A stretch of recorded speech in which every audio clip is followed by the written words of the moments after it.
ನಮಸ್ಕಾರ. ಓಂ ಹೈಂ ಹ್ರೈಂ ಕ್ಲೀಂ ಚಾಮುಂಡಾಯೈ ವಿಚ್ಚೈ. ಓಂ ದುಂ ದುರ್ಗಾಯೈ ನಮಃ. ಆತ್ಮೀಯ ಪಯೋನಿಧಿ ಅಷ್ಟೋವೇದ ಯೂಟ್ಯೂಬ್ ಚಾನಲ್ ವೀಕ್ಷಕರಿಗೆ ಸ್ವಾಗತ. ಇಂದಿನ ಒಂದು ವಿಡಿಯೋದಲ್ಲಿ ಗುಪ್ತ ನವರಾತ್ರಿ ಬಗ್ಗೆ ಕೆಲವು ವಿಚಾರಗಳನ್ನು ತಿಳ್ಕೊಳ್ಳೋಣ.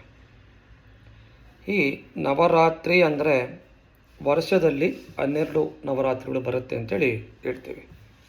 ಆದರೆ ನಾವು ಆಚರಣೆ ಮಾಡ್ತಾ ಇರ್ತಕ್ಕಂಥದ್ದು ಕೇವಲ ಶರನ್ನವರಾತ್ರಿ ಅಂತೇಳಿ ಒಂದು ನವರಾತ್ರಿ. ಅಂದರೆ ಆಶ್ವೇಜ ಮಾಸದಲ್ಲಿ ಬರ್ತಕ್ಕಂಥ ದಸರಾ ಅಂತೇಳಿ ತುಂಬ ಪ್ರಸಿದ್ಧಿಯನ್ನು ಪಡೆದಿರುವ ಶರನ್ನವರಾತ್ರಿಯನ್ನು ಮಾತ್ರ ಇಡೀ ದೇಶದಲ್ಲಿ ವಿಶೇಷವಾಗಿ ಭಕ್ತಿ ಶ್ರದ್ಧೆಯಿಂದ ಆಚರಣೆಯನ್ನು ಮಾಡ್ತಾಯಿದ್ದೇವೆ.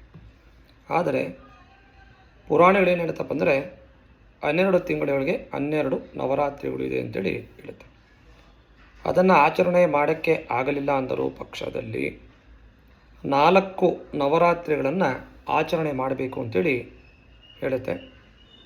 ಆ 4 ನವರಾತ್ರಿಗಳಲ್ಲಿ ಬರ್ತಕ್ಕಂಥದ್ದು ಈ ಆಷಾಢ ಮಾಸದಲ್ಲಿ ಬರ್ತಕ್ಕಂಥ ಈ ಒಂದು ನವರಾತ್ರಿಗೆ ಗುಪ್ತ ನವರಾತ್ರಿ ಅಂತೇಳಿ ಹೆಸರನ್ನು ಬಂದಿದೆ.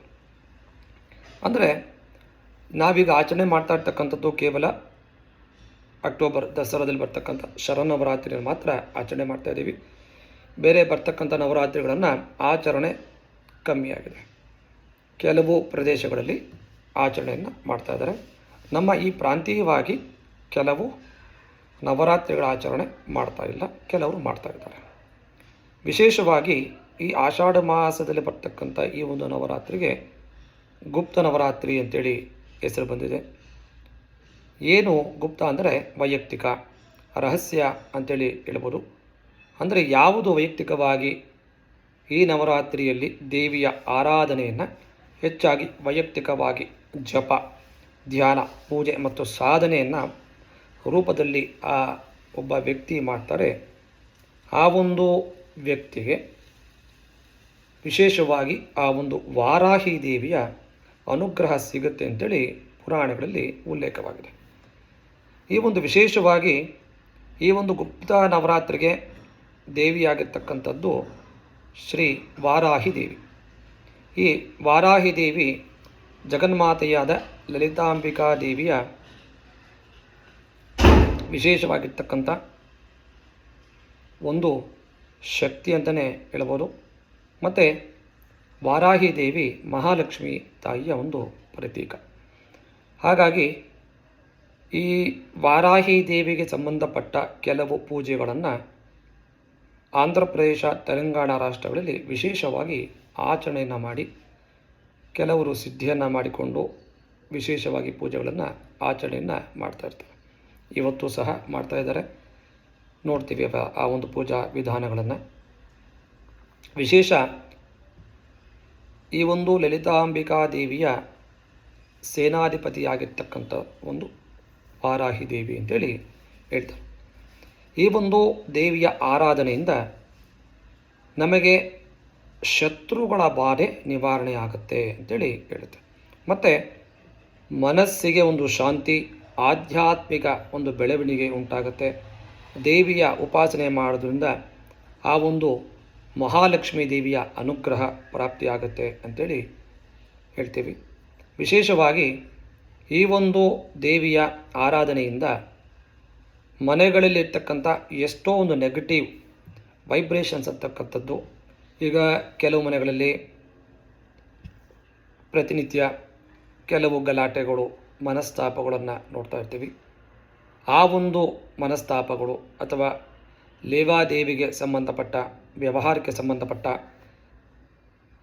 ಸಮಸ್ಯೆಗಳು ಇದ್ದಲ್ಲಿ, ಅಥವಾ ಕೆಲವರಿಗೆ ಶತ್ರುಬಾಧೆ, ದೃಷ್ಟಿದೋಷಗಳು ಜಾಸ್ತಿ ಇರುತ್ತೆ.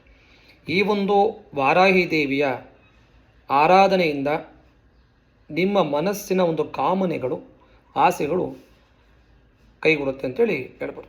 ಹಾಗಾಗಿ ದುರ್ಗಾದೇವಿ ಅಂದ್ರೇ ವಿಶೇಷವಾಗಿರ್ತಕ್ಕಂಥ ನಮ್ಮ ದುಃಖವನ್ನು ದೂರ ಮಾಡ್ತಕ್ಕಂಥವಳು ಅಂತೇಳಿ ಹೇಳ್ತೀವಿ. ಹಾಗೆ ಆ ದುರ್ಗಾದೇವಿಯ ವಿಶೇಷ ಆರಾಧನೆಯಿಂದ ನಮಗೆ ಬೇಕಾಗಿರ್ತಕ್ಕಂಥ ವಿಶೇಷ ಫಲಗಳು ಸಿಗುತ್ತೆ ಅಂತೇಳಿ ಹೇಳ್ತೀವಿ. ಯಾವಾಗಿಂದ ಪ್ರಾರಂಭ ಆಗುತ್ತೆ ಈ ಒಂದು ದುರ್ಗಾದೇವಿಯ ಗುಪ್ತ ನವರಾತ್ರಿ ಅಂದರೆ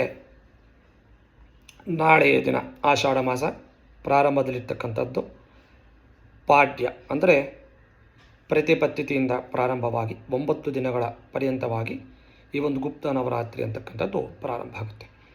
ಈ ಒಂದು ಗುಪ್ತ ನವರಾತ್ರಿಯಲ್ಲಿ ನಾವೆಲ್ಲ ಏನು ಆಚರಣೆ ಮಾಡಬೇಕು ಅಂದರೆ ನಿತ್ಯ ಸ್ನಾನವನ್ನು ಮಾಡಿ, ನಿತ್ಯ ಭಗವಂತನ ಆರಾಧನೆಯನ್ನು ಮಾಡಿ, ಪೂಜಾ ಸ್ಥಳಗಳನ್ನು ಸ್ವಚ್ಛಗೊಳಿಸಿ, ದೇವಿ ದುರ್ಗಾದೇವಿಯ ಅನುಕೂಲ ಇದ್ದಲ್ಲಿ ವಾರಾಹಿ ದೇವಿಯ ಒಂದು ಚಿತ್ರಪಟವನ್ನು ಇಟ್ಟು ಆ ದೇವಿಯ ಮುಂದೆ ತುಪ್ಪದ ದೀಪಗಳನ್ನು ಬೆಳಗಿಸಿ, ಮತ್ತು ಯೆಲ್ಲೋ ಕಲರ್ ಅಂದರೆ ಅರಿಶಿನ ಬಟ್ಟೆಗಳನ್ನು, ಹಳದಿ ವಸ್ತ್ರಗಳನ್ನು ಧರಿಸಿ ಆ ದುರ್ಗಾದೇವಿಯ ವಿಶೇಷವಾಗಿ ಪ್ರಾರ್ಥನೆಯನ್ನು ಮಾಡಿ, ಸಾಧ್ಯವಾದಷ್ಟು ಕುಂಕುಮಾರ್ಚನೆಯನ್ನು ನಿಮ್ಮ ಮನೆಗಳಲ್ಲಿ ಹೆಣ್ಣು ಮಕ್ಕಳು ಮಾಡ್ಕೋಬೋದು.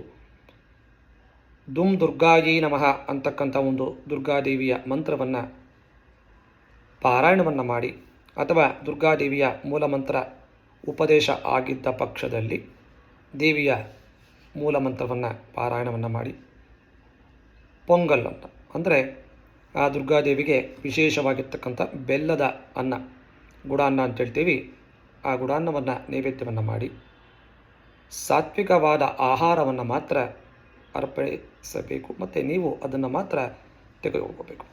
ಮತ್ತು ವಿಶೇಷವಾಗಿರ್ತಕ್ಕಂಥ ಈ ಒಂದು 9 ದಿನಗಳ ಕಾಲ ಲಲಿತಾ ಸಹಸ್ರನಾಮ ಹಾಗೆ ದೇವಿಗೆ ಸಂಬಂಧಪಟ್ಟ ಸ್ತೋತ್ರಗಳನ್ನು ಪಾರಾಯಣವನ್ನು ಮಾಡಿ ನಿಮ್ಮ ಆಸೆಗಳು 9 ದಿವಸಗಳಲ್ಲಿ ನೆರವೇರುತ್ತೆ ಅಂತೇಳಿ ಹೇಳ್ತೇವೆ. ಇಲ್ಲಿ ಭಕ್ತಿ ಶ್ರದ್ಧೆಯಿಂದ ನಾವು ಆಚರಣೆಯನ್ನು ಮಾಡಿದಾಗ ಆ ವಾರಾಹಿ ದೇವಿಯ ಅನುಗ್ರಹ ಸಿಕ್ಕಿದಾಗ ಎಲ್ಲ ಕಷ್ಟಗಳು ಶಾಶ್ವತವಾಗಿ ಆ ದೇವಿಯ ಅನುಗ್ರಹದಿಂದ ಪಾರಾಗತ್ತೆ ಅಂತೇಳಿ ಹೇಳ್ಬೋದು. ಹಾಗಾಗಿ ವಿಶೇಷವಾಗಿರ್ತಕ್ಕಂಥ ಈ ಒಂದು ದುರ್ಗಾದೇವಿಯ ಅದು ವಿಶೇಷ, ವಾರಾಹಿ ದೇವಿಯ ಅನುಗ್ರಹ ಅಂದರೆ ತುಂಬ ವಿಶೇಷ.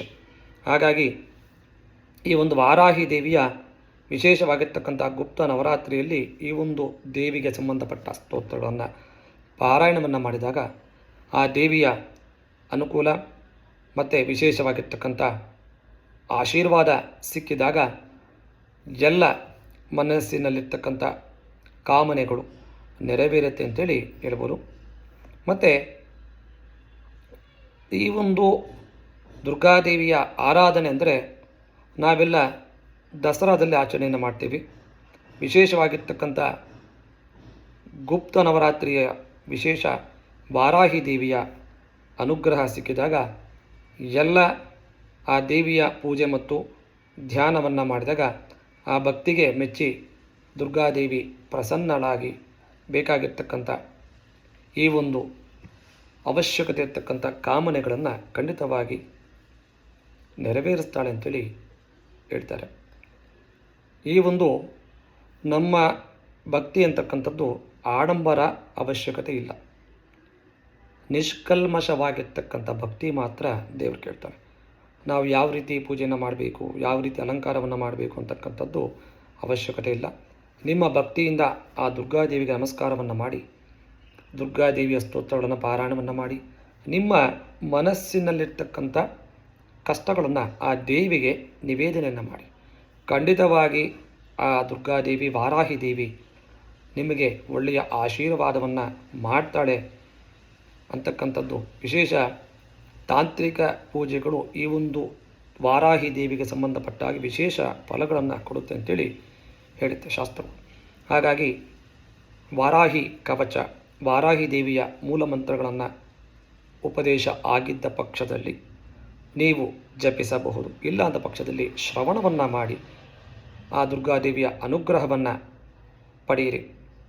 ಈ ಒಂದು ವಿಶೇಷವಾಗಿರ್ತಕ್ಕಂಥ ದುರ್ಗಾದೇವಿಯ ಅನುಗ್ರಹ ಗುಪ್ತ ನವರಾತ್ರಿಯಲ್ಲಿ ವಾರಾಹಿ ದೇವಿಯ ಅನುಗ್ರಹ ಸಿಕ್ಕಿತು ಅಂದರೆ ಇದಕ್ಕಿಂತ ಬೇರೆ ಫಲ ಬೇಕಾಗಿಲ್ಲ. ವಾರಾಹಿ ದೇವಿ ನಮಃ ಅಂತ ಕಾಮೆಂಟನ್ನು ಮಾಡಿ. ಈ ನಮ್ಮ ವಿಡಿಯೋ ಇಷ್ಟ ಆಗಿದ್ದ ಪಕ್ಷದಲ್ಲಿ ಲೈಕನ್ನು ಮಾಡಿ, ಶೇರನ್ನು ಮಾಡಿ, ನಮ್ಮ ಚಾನಲ್ಗೆ ಸಬ್ಸ್ಕ್ರೈಬನ್ನು ಮಾಡಿ. ನಮಸ್ಕಾರ.